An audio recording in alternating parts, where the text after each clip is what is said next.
Per video ini kita shoot ya, rupiah itu udah melemah sampai 18.181 per $1. Ya, ini kenaikan yang signifikan banget ya. Di bulan ini persis ya kita udah melemah 4% ya, dari 17.500-an sampai ke 18.200-an. Dan dalam video ini gue pengen sharing ke kalian gimana cara menghadapi situasi seperti ini ya, di mana rupiah ini terus-terusan melemah gila-gilaan. Dan menurut gue udah bilang ya dari video gue, mungkin buat editor bisa dikasih tunjuk ya, beberapa bulan yang lalu ya, bahwa rupiah ini akan ke 20.000 sebelum tahun 2030. Gue udah bilang ya, yang namanya itu fiat currency atau mata uang itu udah pasti selalu melemah. Kenapa? Karena pemerintah, bank sentral di luar sana, kita nggak ngomongin di Indonesia doang, ya di luar negeri dan sebagainya, itu bisa cetak uang terus-terusan. Jadi supply dari mata uang itu unlimited, sedangkan demandnya itu sangat terbatas. Dan kalau kan pakai hukum supply and demand, ya ini udah pasti, ya ujung-ujungnya mata uang itu akan inflated bahasanya, mata uang itu akan melemah terus-terusan. Jadi ketika lu udah tahu ya, rupiah itu udah pasti melemah ke 20.000, nanti ke 25.000, nanti juga ke 30.000 suatu hari. Ini cuma masalah kapan aja gitu kan. Yang kita berharap ya, rupiah ini melemah jangan cepet-cepet ya, jangan kayak sekarang, karena sekarang itu kita melemah 100 perak setiap harinya ya, rupiah against dollar. Nah sebenarnya ya, dalam video ini gue pengen sharing ke kalian 3 solusi yang lu bisa terapin ya ke hidup lu buat menghadapi krisis badai ekonomi seperti sekarang ya. Ini pribadi gue terapin ke diri gue ya, jadi dalam video ini gue pengen bahas. Tapi sebelum itu ya, kalian itu perlu tahu data-data yang bakalan gue bagiin dalam video ini. Nah yang kalian perlu tahu ya, di saat rupiah itu melemah dan US dollar itu menguat, ini berdampak buat pebisnis, pedagang, UMKM semuanya di luar sana. Buat gue pribadi pun sangat-sangat berdampak ya. Jadi kalau kalian tahu, gue itu ada build sebuah platform namanya itu content.com. Itu platform buat Clippers itu cari uang gitu ya. Jadi mereka itu bisa submit video, dan video ini itu ketika dapat views mereka itu bisa hasilin uang gitu. Nah, content.com ini buat ngeran ya, ini kita pakai yang namanya itu API ya. Jadi kita ngambil dari luar negeri gitu, kita ngambil data dari US. Dan ketika US dollar ini menguat dan rupiah ini melemah, cost kita itu naik ya. Jadi kita tahun ini ya, kita udah cost gue buat ngeran content.com itu udah naik 11% ya, karena rupiah itu udah melemah 11%. Kita juga lihat ada data ya, pedagang tahu tempe udah mulai rasakan dampak pelemahan rupiah. Jadi misal ya, tempe itu import dari luar negeri ya. Awalnya ya, buat beli 10 kali tempe ini butuh $1. Dulu $1 itu 16.000 contohnya. Sekarang ya, buat beli 10 tempe ini masih tetap sama $1. Tapi satu tempe ya, $1 ya, ini udah di 18.000. Jadi pedagang ini udah bayar 2.000 lebih banyak, alias inflasinya itu 200 perak per tempe gitu ya. Jadi ketika kita bilang ya, apakah rupiah ini melemah langsung ada dampaknya ya, pastinya langsung ada dampaknya. Dan buat ekonomi kita sekarang ya, ini sangat-sangat kritis ya. Pebisnis sekarang ya, margin keuntungannya itu bisa aja semakin tipis. Beberapa bisnis itu bisa aja tutup ketika rupiah itu bisa unlock, bisa melemah gila-gilaan kayak sekarang. Kita lihat ya, ini kinerja mata uang Asia terhadap dolar Amerika Serikat sejak awal tahun, alias year to date-nya ya. Jadi dari 1 Januari sampai sekarang gitu. Dolar Taiwan ya 0,2%, dolar Singapura ya ini bagus banget ya 0,6, ringgit 3,3, yen 3,1, dolar Hong Kong 1,7, yen 1,8 ya. Jadi yang sebelah sini itu masih dalam batas wajar ya menurut gue pribadi ya, kecuali ringgit ini ya. Thailand baht ya ini 3%, won Korea 4,8% melemah gitu ya. Peso Filipin ya 4,1%, rupiah India ya ini the second ya, yang paling jelek setelah Indonesia 5,0% ya, 5% ya pelemahan. Indonesia rupiah itu 7,6 year to date ya, bahkan ini kayak datanya harusnya yang up to date ya, yang up to date itu 11%. Jadi rupiah ya itu memiliki kinerja paling buruk satu Asia ini ya di tahun ini. Jadi dari sisi rupiahnya, mata uangnya, dari sisi pasar uangnya ya, pasar modalnya, dari sisi stock marketnya gitu ya, Indonesia itu juga mengalami penurunan yang paling signifikan dibandingkan dengan yang lain. Ini kalau kalian cek ya, Indonesia stocks drop nearly 39% ya from January peak ya, jadi dari 9.000-an turun ke sekarang ya kurang lebih 5.400-an, ini hampir 50% ya, ini sangat-sangat mendekati 50%. Dan ini ada analis ya dari luar negeri ya, jadi dari Singapura ya nama itu Moped Mirpuri gitu ya. The next 2 weeks are critical ya. The market is looking for clear signs for fiscal discipline, policy consistency, and a strong commitment for macroeconomic stability. Maksudnya kayak gimana? Market sekarang atau investor asing yang di luar sana ya, negara-negara luar yang berinvestasi di Indonesia itu lagi melihat ya 2 minggu ke depan apakah Indonesia ini ya bakalan kasih regulasi-regulasi, kebijakan-kebijakan fiskal yang konsisten, yang disiplin. Ya karena sekarang regulasinya itu berubah-berubah. Ya bentar A, bentar B gitu kan. Ketika ada suatu company yang baru untung gitu, tiba-tiba dia rugi lagi gara-gara pemerintah buat kebijakan A dan sebagainya gitu ya. Dan ketika market itu mengalami penurunan, cara komunikasi pemerintah gitu ya, kita lihat strong commitment gitu ya for macroeconomic stability. Jadi menurut gue pribadi ya dari sisi pemerintah itu sekarang komunikasinya itu seperti ini ya di 9.000. Oh kita itu baik-baik aja gitu kan. Terus mengalami penurunan ke 8.000. Santai ya. Fundamental ekonomi kita itu kuat gitu. Kita di 8.000 sebelah sini. Gitu ya. Nanti turun lagi ya ke 7.000 sebelah sini nih. Masyarakat tuh udah teriak-teriak ya, rupiah udah melemah gitu kan dan sebagainya. Terus saya di sini bilang, oh santai ya, fundamental kuat gitu. Kita bakalan suntikin ya rupiah kita bakalan intervensi gitu. Terus saya turun lagi. Gitu. Sampai sekarang pokoknya kita bilangnya kita baik-baik aja, kita baik-baik aja. Menurut gue ini bukan style komunikasi yang baik ya buat masyarakat di luar sana. Karena ketika masyarakat itu udah bisa Google, bisa cek sendiri ya rupiah itu melemah dan masyarakat itu merasakan sendiri dampak dari mereka pribadi, dari pribadinya itu semakin susah. Ya barang-barang di sekitarnya itu semakin mahal ya. Ini kita tuh udah nggak bisa ngomongin kita tuh masih baik-baik aja ya. Karena ketika yang di atas itu tidak bisa merasakan yang di bawah, maka ini menurut gue kesenjangan yang lumayan signifikan buat pemerintah. Ini gue ngambil dari Bloomberg Terminal ya. Jadi gue ada tadi Google ya, News on Indonesia ya, top newsnya. Ini ada satu ya, Sell Indonesia. Ya, jadi di luar ya orang-orang asing itu udah mulai membentuk narasi untuk sell Indonesia ya, sweepstakes trading desk as Prabowo tightening script gitu ya. Global investors are rapidly losing confidence in Indonesia as the nation's stock stumble and its currency sinks to all-time low. Ya, jadi investor-investor luar ya itu udah mulai kehilangan kepercayaan terhadap Indonesia ya. Karena rupiahnya itu melemah dan stock marketnya itu menurun signifikan banget gitu ya. The benchmark stock index has stumbled to become the worst performer kayak yang gue tadi bilang. This year among other 90 global GOCs tracked by Bloomberg and the rupiah has weakened gitu ya. Jadi ketika kita bandingkan ya IHSG kita ya composite kita itu dibandingkan dengan 90 global ya di track sama Bloomberg ini paling jelek gitu.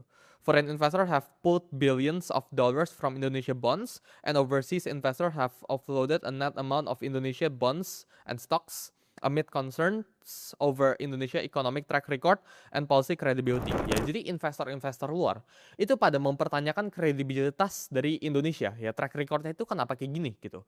Jadi ketika semuanya itu lagi nggak baik-baik aja ya, tapi pemerintah itu ngomongnya oh baik-baik aja gitu ya. Ini kita lihat ada news ya dari Bloomberg Technos ya. Respon Purbaya ya ini Menteri Keuangan ya Pak Menteri Keuangan ya Menku soal Indonesia ya fiskal baik ekonomi bagus. Menurut gue ini sesuatu statement yang nggak wise untuk dibilangin ya. Jadi kalau boleh kasih saran ya, ketika ekonomi itu lagi cenderung nggak baik-baik aja gitu kan, karena kan government spending itu kan lumayan besar kan dari 5,61% ini gitu kan. Ketika kita cuma bisa berpatok ya pada GDP growth-nya itu, economic growth-nya itu 5,61%, tapi rupiah ini melemah sampai 18.200. Menurut gue buat statement ya ekonomi itu bagus di saat pengusaha-pengusaha di luar sana itu lagi kesusahan itu bukan sebuah move yang wise. Terakhir ya sebelum gua kasih solusinya ya ini ada salah satu trader di luar sana ya namanya itu George. Dia head of research dari fund K2 Asset Management ya. Dia ada 4.3 billion ya total ya fund yang dia manage. Setelah berpuluh-puluh tahun ya berinvestasi di sana, dia keluar ya George ini keluar dari Indonesia di 2024. Dia bilang, I have zero exposure to Indonesia. He said, I won't give them an opportunity. Ya, jadi investor luar yang manage AUM-nya, ya asset under management itu billions, itu udah hilang kepercayaan terhadap Indonesia. Jadi ketika kita udah cek, ya lu bisa Google di luar sana, dan lu bisa lihat di luar negeri ya orang-orang itu udah mulai bercandain tentang Indonesia.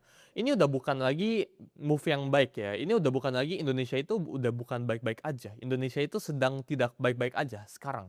Dan gue ngomong ini bukan buat fear monger kalian, bukan buat tebar fear kalian. Jadi gue ngomong ini buat kasih tau ke kalian realitanya. Dan terkadang realita itu memang pahit. Jadi setelah kita tahu ya bahwa sekarang ya rupiah kita itu lagi nggak baik-baik aja dan rupiah ini akan terus-terusan melemah sampai pemerintah itu melakukan kebijakan atau intervensi yang memberikan kepastian ya kepada investor-investor asing di luar sana. Gua ada 3 solusi yang kalian itu bisa langsung praktekin ya setelah kalian selesai nonton video ini gitu ya. Jadi 3 solusinya ya. Ini yang pertama, kedua, ketiga. Solusi yang pertama ya, buy strong currency ya. Buy strong fiat atau currency, mata uang yang kuat gitu. Sekarang gue pengen kalian tanya ya, ketika kita udah tahu ya, yang namanya itu rupiah atau fiat currency as a whole, ya itu udah pasti melemah. US dollar itu udah melemah ya, US dollar itu kehilangan 99% value-nya. Kenapa? Kayak yang gue bilang tadi ya, rupiah itu atau fiat money, ya itu pasti dicetak terus ya sama bank sentral, sama pemerintah. Dan fiat money ya ini nggak ada dalam kendali lu. Jadi pemerintah mau besok buat kebijakan A, kebijakan B dan seterusnya gitu kan, buat regulasi baru A, B, C dan seterusnya, itu nggak bisa kendalin. Tapi yang lu bisa kendalin ya, lu harus taruh ya mata uang lu atau uang lu di tempat yang paling kuat formatnya. Ketika lu taruh uang lu misal di Argentina gitu misal ya, Argentina itu melemah misal 100% ya setiap tahun, ya lu harus pindahin uang lu keluar dari sana. Alias beli a stronger currency kita ngomong ya. Jadi kayak US dollar ya ini juga kuat gitu ya karena US dollar itu one of the best gitu ya. Swiss franc, CHF gitu ya ini juga bisa, atau enggak lu bisa beli SGD. Nah mungkin ya kalau kalian ke money changer dan sebagainya ini lumayan mahal. Jadi sebenarnya ini gue buat edukasi aja ya. Lu bisa beli yang namanya itu USDT. Ya ini digital digital USD. Ya, ini ada di exchange crypto ya, dan ini legal. Ini ada di regulated exchanges ya, kalau kalian cek ya di Flock, toko kripto, Indodax, semua itu gitu ya. Ini available. Nah, solusi yang pertama ini menurut gua sebenarnya ini nggak menyelesaikan masalah ya. Karena year to date ya, dolar itu juga pasti melemah against asset class dan in the long term ya, kita nggak narik 5 tahun ke depan, dolar itu udah pasti melemah. Tapi setidaknya ya ketika misal harusnya uang lu itu melemah 70%, lu beli fiat money yang lebih kuat, ya melemahnya itu berkurang jadi 30% dengan resiko yang lebih rendah. Ya, jadi solusi pertama ya lu beli US dollars atau beli fiat money yang lu rasa lebih kuat daripada fiat money yang lu pegang sekarang gitu. Yang kedua solusinya itu masuk ke stock market atau beli aset kelas. Nah, ini level 2 dari level 1. Kenapa? Karena ketika lu bisa beli aset kelas, ya aset kelas itu sesuatu yang produktif dan sesuatu yang apresiasi nilainya. Ketika lu bisa beli gold, ya Bitcoin, stocks gitu kan. Ini kalau lu punya cash aja gitu kan. Stocks, Bitcoin, gold dan sebagainya gitu ya. Ini mata uang lu itu bakalan semakin tinggi. Atau kalau lu nggak bisa ngambil resiko, lu bisa beli aja bonds gitu ya. Jadi ketika lu beli aset kelas ini tentunya di atas ini ya. Ketika aset kelas itu bisa ngasih return 5% contohnya gitu ya kan. 10%, 20% setiap tahunnya. Maka lu udah menang ya. Ketika lu dapetin uang ya, hal pertama yang lu harus pikirin ya, itu pelemahan dari mata uangnya sendiri ya. Jadi ketika misal gue dapet uang 100 juta sekarang ya, ini dalam 3 tahun kalau sekarang year to date ini melemah 11% ya, dan ini ke depannya 3 tahun kayak gini, uang 100 juta gue 3 tahun lagi ini bakal sisa 50 juta. Jadi gue harus segera pikirin cara buat dapetin apresiasi sebesar 11%. Dan itu bisa dapetin di stock market, ya di aset classes, atau enggak lu beli currency baru gitu ya. Jadi either lu beli gold, bitcoin, stocks dan sebagainya gitu. Bonusnya biasanya ya apresiasinya kalau beli stocks yang di luar negeri. Jadi either lu beli Swiss franc stocks gitu kan, Swiss stocks di luar sana, lu beli S&P stocks gitu. Bisa lu beli saham-saham di SG itu kalau lu punya akses ke arah sana gitu. Tapi intinya lu beli aset kelas ya dari uang yang lu punya sekarang. Karena again ya, ini menurut gua temporary panic tapi in the long term ya rupiah itu pasti akan selalu melemah ya. Karena uang itu dicetak gila-gilaan terus-terusan gitu kan. Supply dan demand itu supply-nya itu infinite gitu. Dan ujung-ujungnya kalau kita cek dalam sejarah ya ini bakalan long term ya gitu ya. Kita tarik 20-30 tahun ini udah pasti melemah. Jadi yang pertama itu beli strong fiat, yang kedua itu beli aset kelas ya, beli aset yang bisa apresiasi nilainya. Nah, yang ketiga, menurutku ini merupakan advice yang paling penting, yaitu cari income tambahan.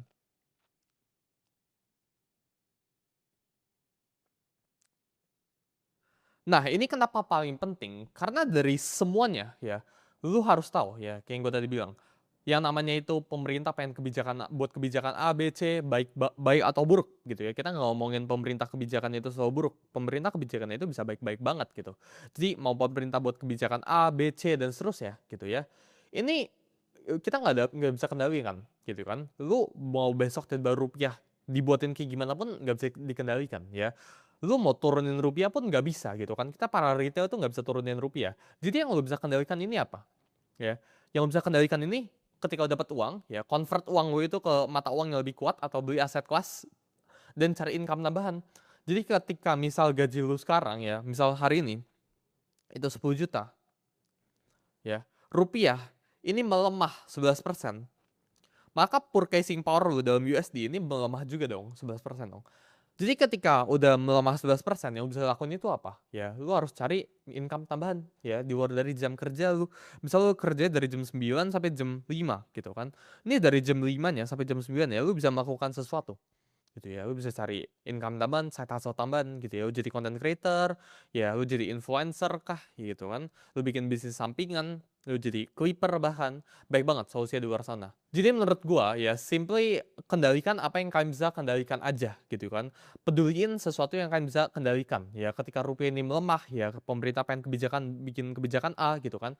Ini lo nggak bisa kendalikan. Ya jangan abisin energi lu ke sesuatu yang lo bisa kendalikan. Gak usah ya spend waktu kalian buat hujat pemerintah ya, karena menurut gua ya dari sisi pemerintah pun mereka juga sedang trying their best. Gue yakin mereka itu pasti mau yang terbaik buat negara kita